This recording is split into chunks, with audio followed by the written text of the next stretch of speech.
सुदामा जी मूर्छित होकर गिर गए। द्वारिकाधीश भगवान को सब पता चल गया। उन्होंने गरुण जी महाराज को भेजा कि ऐसे ऐसे एक ब्राह्मण में पड़ा है, उसे उठा के लाओ मेरे राजमहल के द्वार पर। गरुण जी आए और उन्होंने सुदामा जी को उठाया, ले जाकर के भगवान श्री कृष्ण के राजमहल के द्वार पर छोड़ दिया।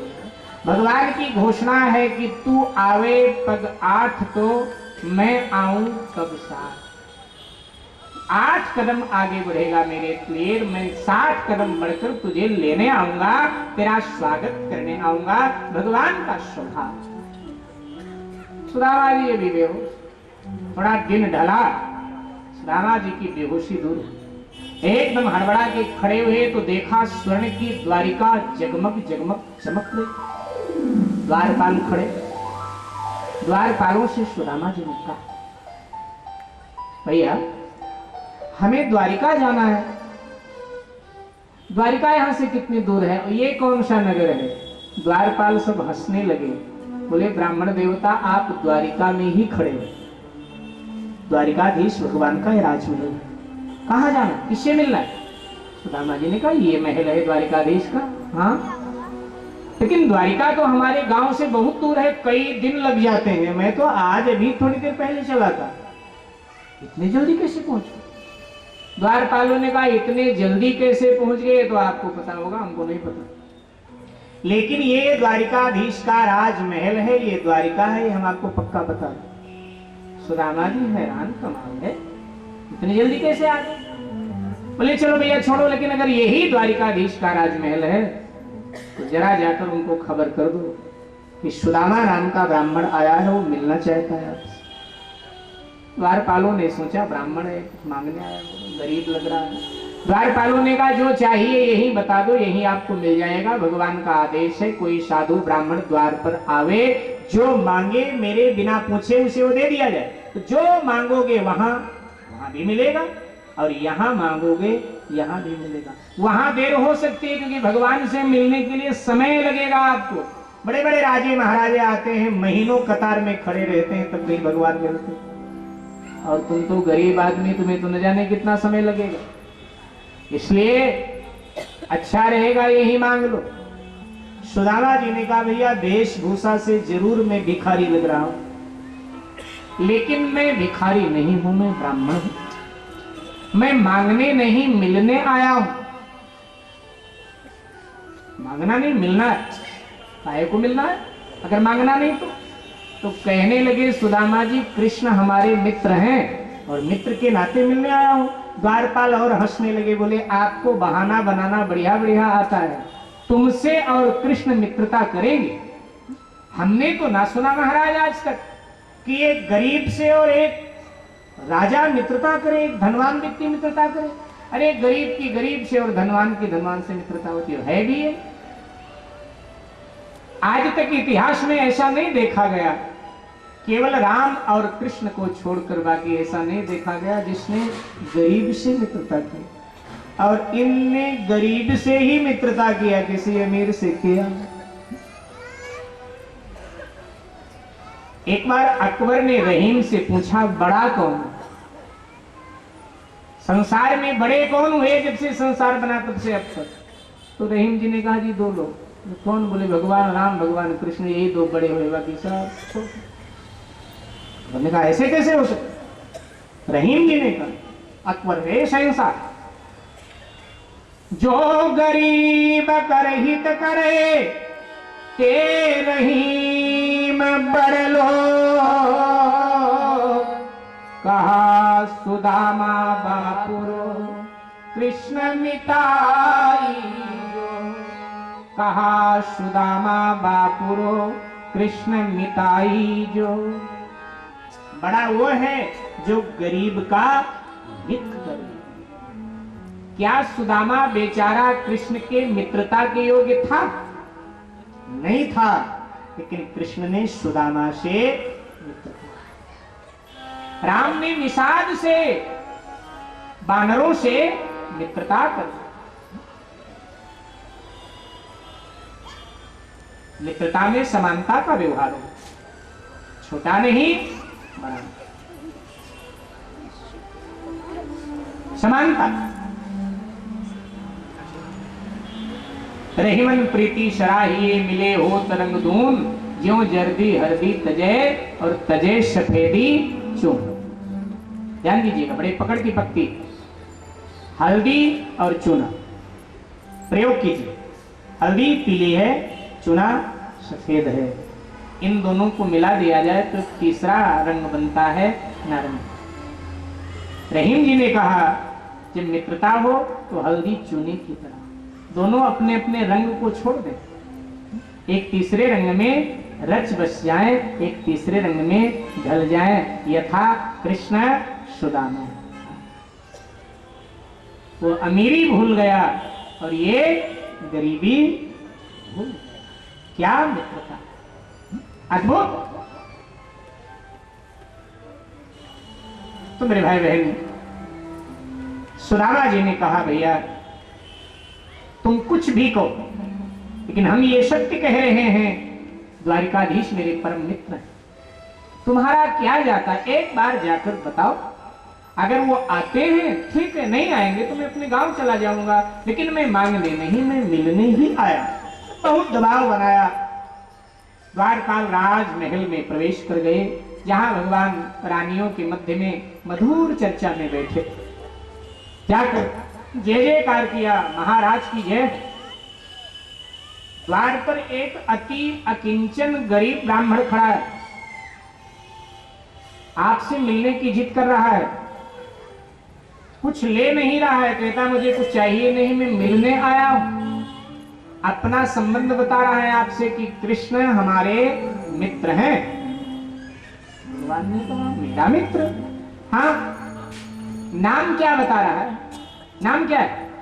वेशभूषा पहनावा कैसा है? द्वारपालों ने कहा महाराज पहली बार दिखाई पड़ा है द्वारिका में, इससे पहले कभी नहीं देखा गया।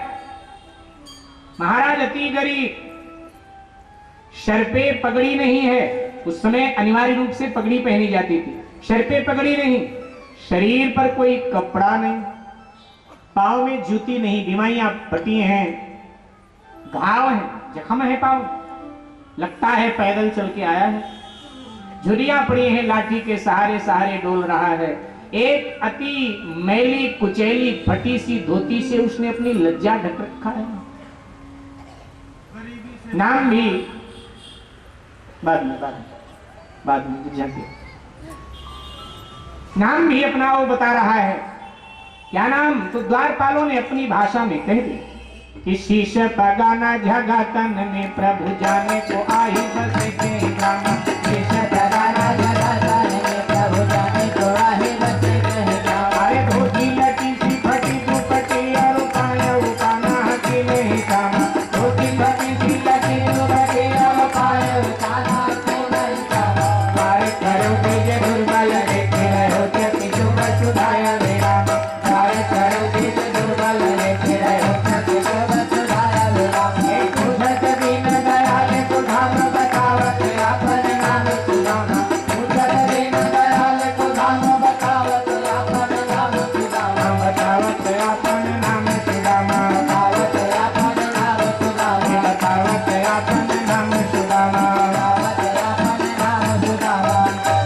जैसे भगवान ने सुना कि बतावत आपन नाम सुदामा, ये शब्द सुनते ही भगवान नंगे पांव दौड़ पड़े। सुदामा आया, मेरा मित्र, मेरा मित्र। आ गए द्वार पर, सुदामा के चरणों में प्रभु ने अपना माथा रख दिया, ब्राह्मण देवता को प्रणाम किया और अब अपने बाहों में भर लिया। सुदामा को गले मिलते हैं, भले आए भले आए।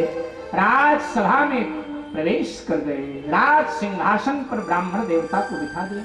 सब चकित है, अरे अपना सिंहासन इसके लिए खाली कर दिया, ये कौन है? रानियां भी चकित हैं, परिवार के लोग चकित हैं। भगवान ने रानियों से कहा क्या खड़ी खड़ी देख रही हो, इतने बड़े मेहमान आए हैं, जल्दी व्यवस्था करो। रुक्मणी तुम जल ले आओ, चरण धोना है, तुम ये ले आओ वो ले आओ। भगदड़ मच गई, अरे भाई ये है कौन? इतना सम्मान, लग गए काम। इधर सुदामा जी के चरणों को पकड़कर भगवान दबाने, चरण दबाते दबाते जब सुदामा के तलवे में भगवान ने हाथ फेरा तो भगवान के हाथ छील गए, क्योंकि कांटे थे तलवे में, बीमारियां थी। कोमल कोमल हाथ छील गए भगवान के हाथ। भगवान ने सोचा अगर इस प्रकार से पूछूंगा तो ये अपनी गरीबी रोकर मुझे कहेगा। भगवान ने कहा मित्र आना था तो पहले आते, ये क्या दुर्दशा आपने अपनी बना लिया, अब आए। ऐसे बेहाल बेवाइन सो पग कंटक जाल लगे पुनि जोए, हाय महादुख पायो सखा तुम आयो इतना किते दिन खोए। कहां अपने बुरे दिन बिताए। सुदामा कहना नहीं चाहिए, मैं कहूंगा नहीं अपने मुंह से गरीबी। सुदामा ने सुनकर अनसुनी कर दिया, मानो सुनी ना रहा। प्रभु सुदामा की ये दशा देखकर रो पड़े, अपने मित्र की ये दशा देखकर रो पड़े और इतना रोए कि जो पानी लेकर रुक्मिणी परात में लाई थी खड़ी रह गई। कवि ने कह दिया कि पानी परात देख सुदामा को दीन दशा, करुणा करके करुणा निधि रोए। ये तो पानी परात को हाथ छुएओ नहीं, नैनन को जल से पग धोए, आंखों के आंसुओं से सुदामा के चरणों को धो। अपना रुक्मिणी जी ने कहा प्रभु जल मंगाया था, बोले तुम ठंडा जल लाई हो। ब्राह्मण देवता के पांव में घाव है, बीमारियां हैं, और वैद्य लोग कहते हैं घाव या बीमारी धोना हो तो हल्के गुनगुने पानी से धोना चाहिए, नमकीन होना चाहिए, थोड़ा नमक डाल के। तो मेरे आंसू हल्के गर्म भी हैं और नमकीन भी हैं, मैंने अपने आंसुओं से। और अब सुदामा जी के पांव में जो कांटे हैं, ध्यान दीजिएगा मेरे भाई बहन, बड़ा मार्मिक प्रसंग है। सुदामा जी के जो पांव के कांटे हैं भगवान निकाल निकाल कर बाहर। एक कांटा बिल्कुल अंदर मांस में धंसा था, नाखूनों के पकड़ में नहीं आ रहा। सुदामा जी को पीड़ा हो रही थी। जामवंती जी खड़ी थी, भगवान ने कहा जरा सुई लेके आ। अब राजमहल में सुई का क्या काम, और अगर रहा भी हो तो जल्दी मिलता कहां जब कोई जरूरत पड़े। अब रानियां सुई ढूंढने लगी, देर हो गई, आई नहीं। सुदामा को पीड़ा हो रही थी और तब भगवान श्री कृष्ण ने सुदामा जी के पांव के तलवे में अपना दांत लगाकर और वो कीड़ा, वो जो कांटा था वो निकाल करके बाहर फेंक दिया। बोलिए भक्तवत्सल भगवान की जय। जीवात्मा अनेक कंटक लेकर भगवान की शरण में जाता। हमारे आपके जीवन में कांटे ही कांटे, लेकिन जब श्री कृष्ण की शरण में जीवात्मा पहुंच जाता है तो एक एक कांटे निकाल कर भगवान बाहर फेंक देते हैं और जीवात्मा को परमात्मा निष्कंटक बना दिया करते हैं। अब तू मेरे शरण में आ गया, तेरे जीवन के कांटों को मैं सदा के लिए तुझसे अलग कर दूंगा। ये भगवान का कांटों को भगवान। और अब भगवान ने कहा मित्र अब ये बताओ विवाह किया या ब्रह्मचारी हो, जानकर अनजान बने। सुदामा जी ने कहा नहीं कन्हैया ब्याह किया है, बस आपने कई ब्याह किया है, मैंने एक विवाह किया है। अच्छा, क्या नाम है भाभी का हमारे? आपकी भाभी का नाम सुशीला है। बच्चे कितने हैं? 4। गृहस्थ कैसे बीत रहा है? हंसकर सुदामा ने कहा गोविंद जिस पर आपकी कृपा हो आनंद ही आनंद है, बस बीत चुका है, थोड़ा बचा है, वो भी आपकी कृपा रही तो बीत जाए। भगवान ने दांत के नीचे उंगली दबाया, वाह भाई तो अपनी गरीबी मुझे भी नहीं बताना चाहिए। सोचा चलो थोड़ा विनोद करता हूं। बोले आप जब चले तो भाभी को बता क्या है? ऐसे बोले भाभी को बता नहीं, कहीं से उसने सुन लिया कि आपसे मेरी मित्रता है, बस मेरे पीछे पड़ गई, जाओ मिलाओ मिलाओ, तुम्हारी भाभी ने धक्का देके भेजा। तो भाभी जी ने हमारे लिए कोई प्रसाद वरसाद नहीं भेजा क्या?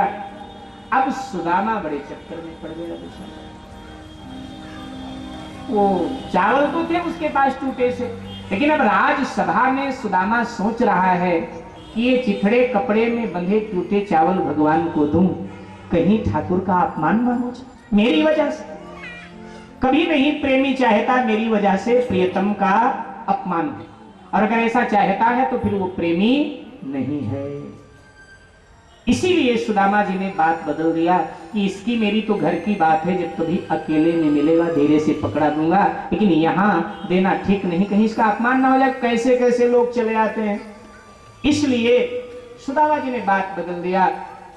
बोले नहीं, आपकी भाभी ने कहा था कि बाजार से कुछ भगवान के लिए लेते जाना, लेकिन हमारे यहाँ का उस दिन बाजार बंद था तो इसलिए मैं कुछ ला नहीं पाया। अब दोबारा आऊंगा तो आपकी भाभी के हाथ का कुछ ले आऊंगा आपके लिए। भगवान हंस पड़े, बोले सब बदल गया लेकिन सुदामा जी आपका स्वभाव नहीं बदला, ये बड़े आश्चर्य की बात। सुदामा जी ने कहा क्या स्वभाव मेरा? अरे वही बचपन वाला, मैं समझा नहीं, समझाना पड़ेगा। हाँ, अरे बचपन में जब गुरुदेव के आश्रम में हम आप पढ़ते थे और जब लकड़ी लेने गए थे तो गुरु माता ने चने दिया था कि दोनों बांट के खा लेना, भले आदमी हमारे हिस्से का भी खा गया था। और अब हमारी भाभी जी ने अमृत जैसा प्रसाद मुझे भेजा है, उसको भी तू चोरी करके खाना चाहता है, आदत नहीं गई। लेकिन तब हमने कुछ नहीं कहा था, तुमने खा लिया था, लेकिन आज मैं छोड़ने वाला नहीं, मेरे हिस्से का है, तुम कैसे खाओगे? ये कह करके जबरदस्ती पोटली बगल से छीन लिया भगवान ने और खाने लगे खोलकर। लेकिन ध्यान देना, 3 लोगों को दिखाई दे रहा है ये चिथड़े कपड़े में चावल है टूटे से बेकार से। 3 लोगों को, किन किन को? सुदामा जी को, भगवान कृष्ण को और रुक्मिणी को, बस। बाकी तो जितने बैठे हैं, भगवान भला अपने भक्त का अपमान कराएंगे क्या? भगवान तो सुदामा की महिमा बढ़ाएंगे, इसलिए भगवान ने लीला कर दिया। बाकी जितने मंत्रिमंडल के लोग, गणमान्य नागरिक बैठे हैं, सबको, सबने देखा कि मरकत मणि का पात्र है जो इंद्र के पास होता है, यहाँ पाया नहीं जाता। मरकत मणि का पात्र है और उसमें कोई स्वर्गीय वस्तु, एक सुगंध निकला, सारे द्वारिका में फैल गया, वो सुदामा के भजन का सुगंध। भगवान खाने लगे और प्रशंसा करने लगे, वाह क्या स्वाद है। हमारी मैया यशोदा भी ऐसे ही स्वादिष्ट पकवान खिलाती थी, मुझे लग रहा है यशोदा माँ ने ही भेजा हो, बहुत स्वाद आ रहा है। और रानियों को फटकार लगा रहे हैं, ऐसा कभी बनाती हो? देखो ना हमारी भाभी ने कितना बढ़िया पदार्थ में बना के भेजा है। तो रानियां इशारा करती हैं भगवान को कि थोड़ा सा हमारे लिए छोड़ देना, चख करके हम सब भी देखेंगे आखिर आपके भाभी ने क्या भेजा है आपके लिए। तो भगवान ने भी अंगूठा दिखा दिया कि भेजा मेरे लिए, तुम्हें क्यों चखने को दूं, मैं तो सारा खाऊंगा। रानियों का अंगूठा दिखा दिया कि तुम्हें मिलने वाला नहीं, क्योंकि मेरे लिए भेजा है, खा लो। एक मुट्ठी खाया, एक लोक दे दिया। ब्राह्मण का कौन उधार रखता है? जब दुनिया नहीं उधार रखती तो भगवान कहाँ रखने वाले? एक खाया, एक लोक दे दिया सुदामा, दूसरा खा के दूसरा दे। अब तो इतने देने में व्यस्त हो गए, मस्त हो गए प्रभु, कि वो तीसरा खा के वो भी देने जा रहे थे। इतने में हाथ दे हो प्रभु को कमला, दौड़कर लक्ष्मी यानी रुक्मिणी ने हाथ पकड़ लिया भगवान का और कान में कहने लगी, जब भक्त को देने लगते हो तुम्हें होश नहीं रहता। सब सुदामा को मिल गया तो बाकी संसार कहां जाएगा? बहुत हो गया, रहने दो। तब भगवान ने बंद किया सुदामा को देना। हमारे संत लोग कहते हैं कि ये जो लक्ष्मी है ना, ये ब्राह्मणों से इसकी बनती नहीं, प्रारंभ से ही जन्मजात शत्रुता है, इसलिए विरोध कर देती है। जहां भगवान देने लगते हैं ना, वहां लक्ष्मी बीच में जरूर विरोध करती। एक बार ब्रह्मा जी ने लक्ष्मी जी से कहा, तुम सबके घर जाती हो, दुष्टों के घर भी चली जाती, उलूल जलूल जगह पर भी तुम पाई जाती हो, इन ब्राह्मणों ने क्या बिगाड़ा, इनके यहाँ क्यों नहीं जाती? तो लक्ष्मी जी ने कहा मैं जाऊंगी नहीं। क्यों? बोले ये जन्मजात हमारे शत्रु हैं। बोले वो कैसे? बोले हमारे पिता का सारा धन अगस्त नाम के ब्राह्मण ने छीन लिया। सागर की बेटी है ना, और 3 अंजुली में गटक गया पूरा सागर ही, सागर की संपत्ति धन। तो कहा प्रथम ही बर भैर पिता से कियो, जलपान कियो करके परिपय। और फिर एक ब्राह्मण, वो भृगु मेरे पति को लात मार रहा है, सीने में लात मार रहा है, भृगु मारा है। मिलने गए थे तो भगवान सोए थे, खींच कर एक लात मारा कि मैं ब्राह्मण हूं, आया और तुम भगवान बन के सो रहे हो, हमारा सम्मान नहीं किया। तो भृगु ने लात मारा, लेकिन भगवान ने क्या किया? भगवान भृगु के चरण को दबाने लगे, बोले चोट तो नहीं लगी है, मेरी छाती बड़ी कठोर है, ब्राह्मण देवता आपके पांव में चोट तो नहीं लगी? का रहीम हरि को घट्यो, जो भृगुमारी लात, क्षमा बड़न को चाहिए, बड़े हमेशा क्षमा करो, छोटन को उत्पा। तो कहा वो भृगु ने मेरे पति को लात मारी। प्रथम ही बर पिता से कियो, जलपान कियो करके परिपय, फिर लात हनी मम स्वामी को, अब कौन कहे इनके कुल के, इनके कुल में अनरीति सदा, मम सौती को बास दियो रसना पे, कमला बिनवे चतुराननते, हम जय हो नहीं घर विप्रन के। लक्ष्मी जी ने कहा ब्रह्मा जी क्या बताओ, मेरी सौत जो सरस्वती है ना, उसको इन ब्राह्मणों ने अपनी जीभ पर स्थान दिया है, और जहां सरस्वती होती है वहां मैं नहीं जाती, जहां सरस्वती होगी वहां मैं नहीं जाती, इसलिए मैं नहीं जाने। शिव पुराण में एक बड़ी मधुर कथा आती है इस संदर्भ में, ध्यान देना 2 मिनट।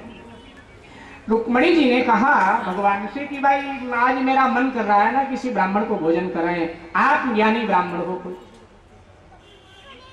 है कोई द्वारिका में? भगवान ने कहा एक ब्राह्मण आज आए हैं सुबह से। कौन? बोले दुर्वासा जी। तो चलो फिर न्योता देके आती, बुला के लाती। भगवान ने कहा लेकिन वो ब्राह्मण भोजन कराने लायक है नहीं। क्या कमी? कमी कुछ नहीं, वो ब्राह्मण आशीर्वाद नहीं देता, श्राप ज्यादा देता है। जरा सी भूल हो गई और बस दुर्वासा श्राप ही देता है। दुर्वासा के विषय में आपने सुना होगा, बड़े क्रोधी ब्राह्मण है, बस जरा सी भूल हुई कि अच्छे अच्छों को श्राप दे दे, चाहे वो लक्ष्मण जी हो और चाहे वो भगवान हो, कोई छोड़ते नहीं, बस श्राप ही देते हैं।